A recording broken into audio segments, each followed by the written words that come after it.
दलित स्वयंसेवक संघाच्या पदाधिकाऱ्यांनी राज्य प्रवक्त्या व सोलापूर जिल्हा संपर्क प्रमुख शिवसेना उद्धव बाळासाहेब ठाकरे पक्षाच्या मा सुषमाताई अंधारे यांची भेट घेऊन विविध मागण्यांचे निवेदन सादर केले। या निवेदनात प्रमुख मागण्या पुढील प्रमाणे आहे। लोकशाहीर अण्णाभाऊ साठे यांना भारतरत्न पुरस्काराने सन्मानित करावे। आरक्षणाच्या मागणीचा पाठपुरावा करावा। आरती संस्थेला स्वतंत्र दर्जा द्यावा। महाराष्ट्रात मातंग समाजावर होणाऱ्या अन्यायात्याचारांविरोधात ठोस भूमिका घ्यावी।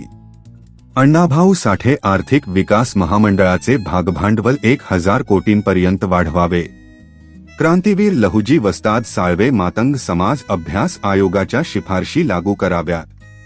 पुणे जिल्ह्यातील संगमवाडी येथे लहुजी वस्ताद साळवे स्मारकाचे काम गतीने पूर्ण करावे। सोलापूर जिल्ह्यात मातंग समाजाचा मेळावा आयोजित करण्याबाबत चर्चा करावी।